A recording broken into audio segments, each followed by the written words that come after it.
Hi everyone, this is Katie Groves, and this is part 7 in my series on preventing reaccessing from trauma-based mind control. If you have not done so already, I ask that you please watch the first 2 parts of my deprogramming series, linked in the description below, for disclaimers and safety measures you can take while watching these videos. In this video, I'm going to be talking about finding safe housing during the deprogramming process. This is a difficult video for us to make. We have a ton of trauma around this subject. And I think that the best way for us to approach it is to talk about it all from our perspective, what we've experienced, but also mention some obstacles that we haven't had to experience that others we know have. So we're going to try to talk about this slowly because when we talk about trauma, we have a tendency to talk really fast, and we know that can be triggering and unhelpful for others. So I'll start by talking about where I'm at right now, and then I'll start from the beginning. So right now, I am sitting in my 1-bedroom apartment, which I share with my romantic partner, with whom I have been in a relationship for over a year, and who I have known since shortly after I first woke up out of the mind control and started deprogramming myself. The apartment complex we live in is all right. There are people here who, to my knowledge or suspicion, are MK, but I am taking the best measures I can to keep myself safe from them. And because they are not actually living in my room and we are not sharing a house, I feel a lot safer and like there's a lot more distance between me and them. So while the situation I am in is not ideal, sorry for the sound of the train. I don't know if you can hear it, but it activates me. So I'm going to try to get through this anyway. The ideal living situation for me would be to live with my partner in a house somewhere in a more remote area. But as it is, we are in a small town in this complex, far away from where I grew up in Texas. And that is extremely important. I had to relocate to another state. I live in Northern California now, in order to get free from the mind control.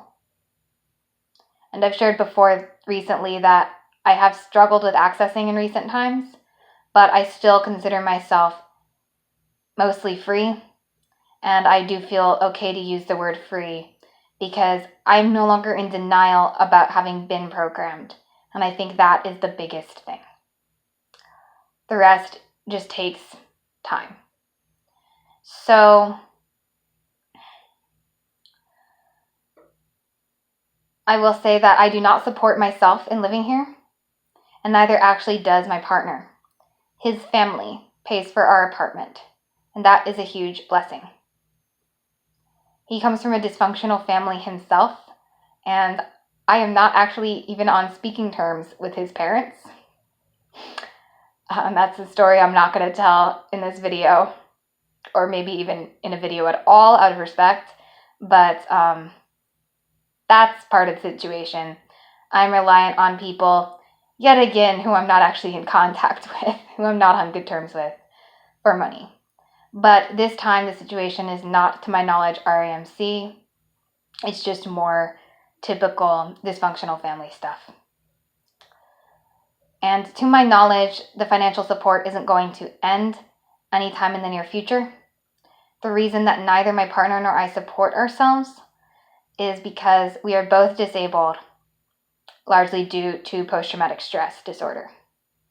And of course, for me, it's DID and the MKUltra trauma that is most debilitating.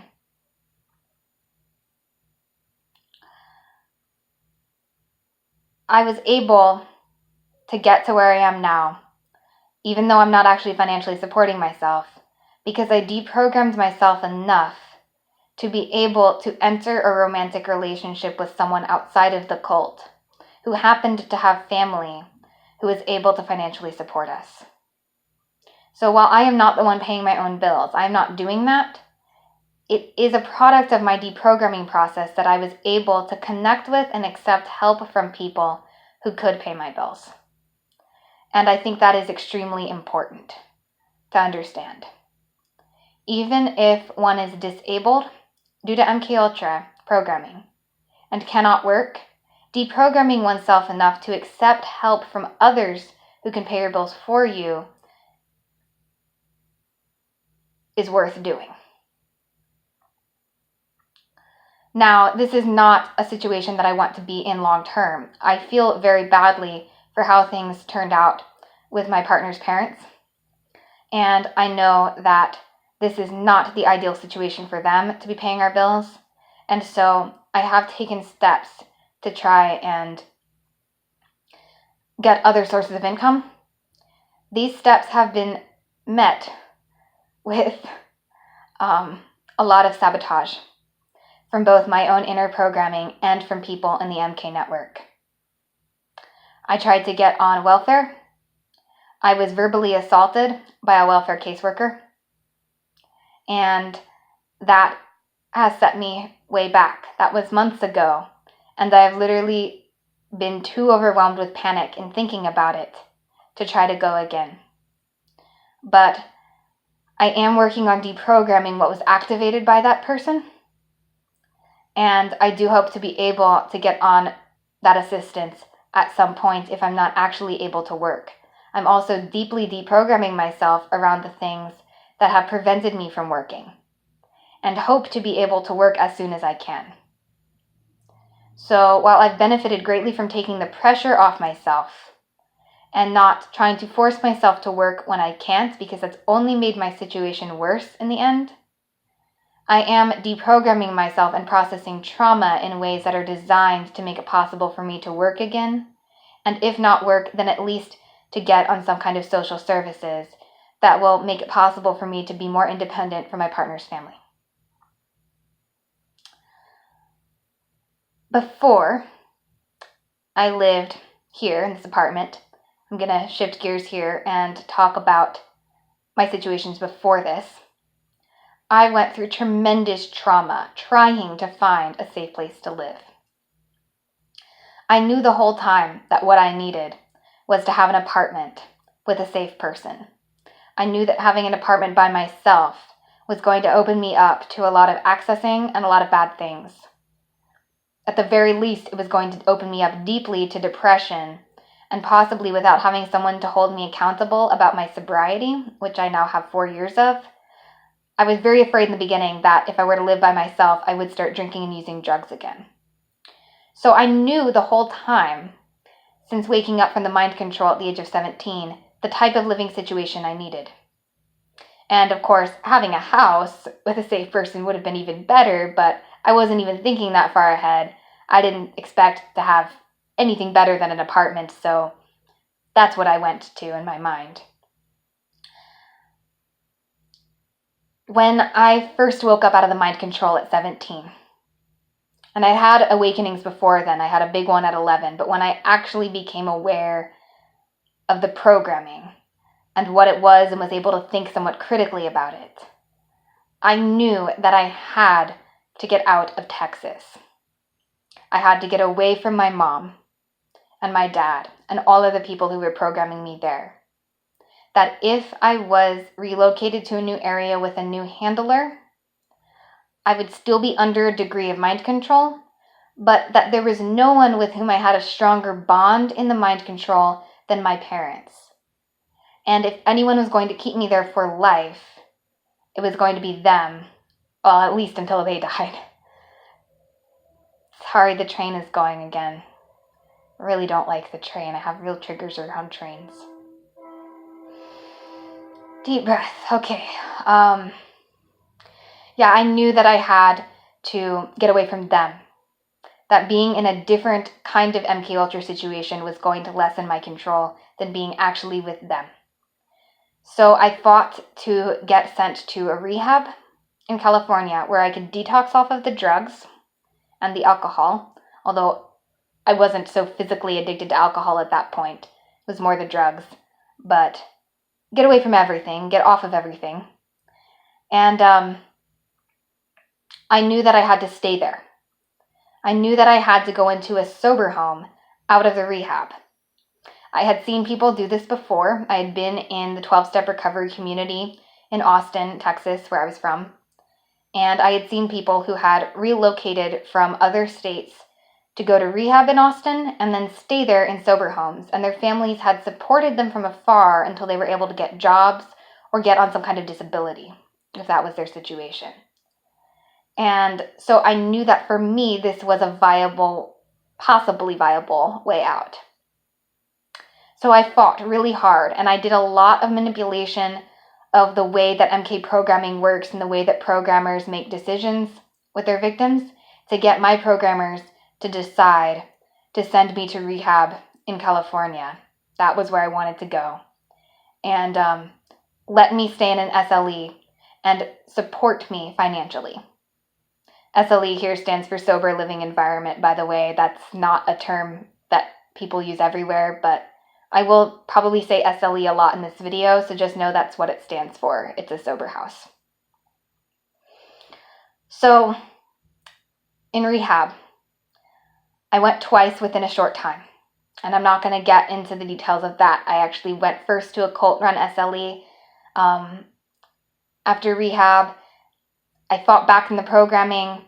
I was about to get kicked out unless I agreed to submit to the programming. So I went back to Austin, and I knew that I had to do some healing there. So I did some healing there, and I'm not going to go into that, but that was very intense for me.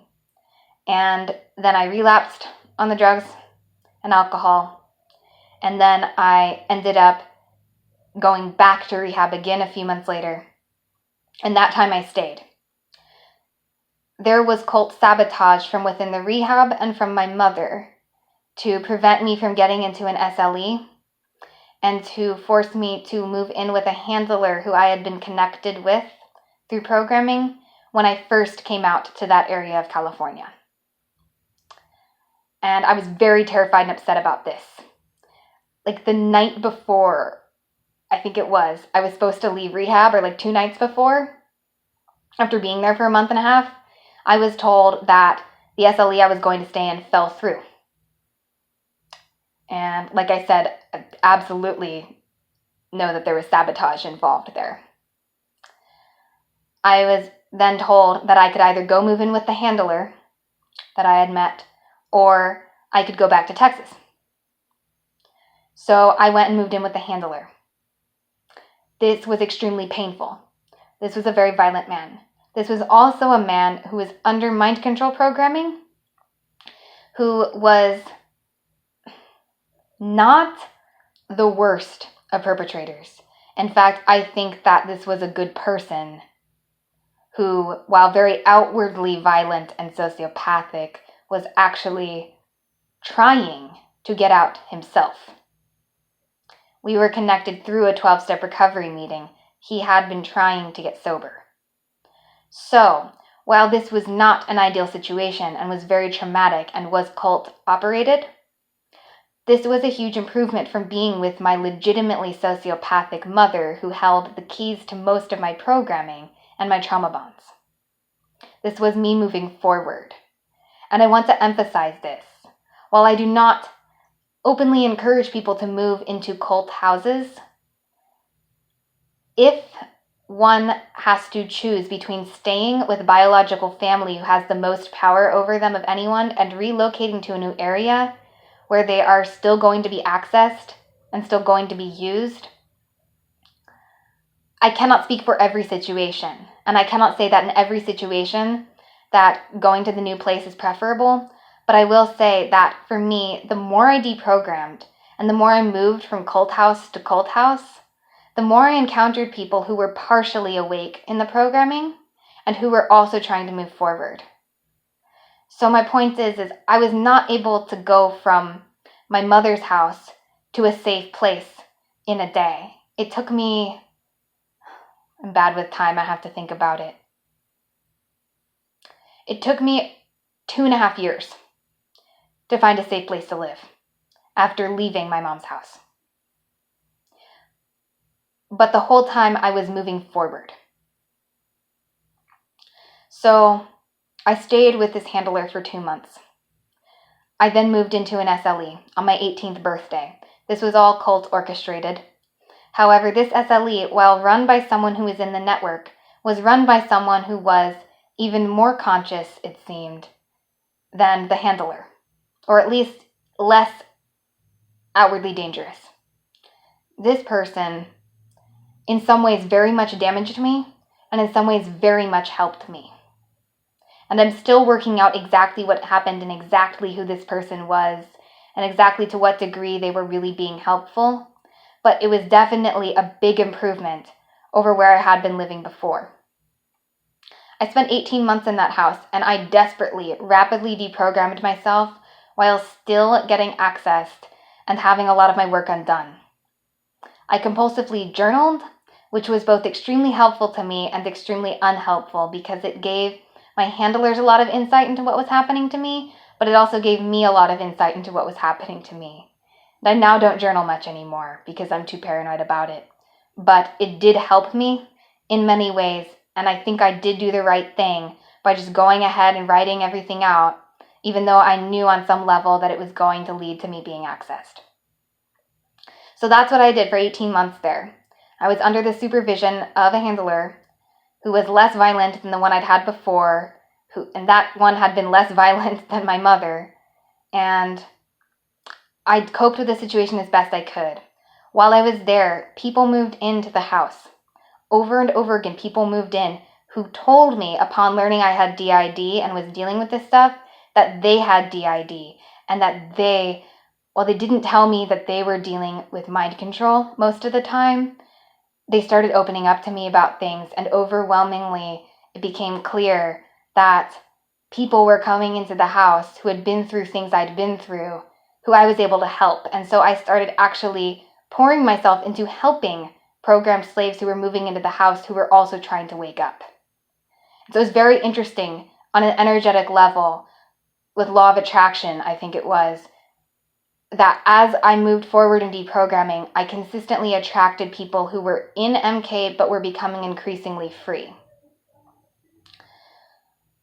After about 1.5 years of living in that house, 2 girls moved in within a short time into the room I was in. 2 girls who had been good roommates, one of whom I deeply connected with, had moved out. They'd been kicked out on the same day for relapsing, for using. And these 2 girls moved in who were under programming and extremely toxic. One of them I have a lot of empathy for. I actually didn't treat her well at all because I was so freaked out about the situation, and I'm sorry to her for that. The other one seemed a lot more actually sociopathic, but I can't really make that judgment for her either because I don't have all the details. I just know that it was very bad, and I started getting accessed and sleep deprived badly. I did a lot to prevent myself from being accessed by them, but it was still happening to a degree, and I was not being allowed to sleep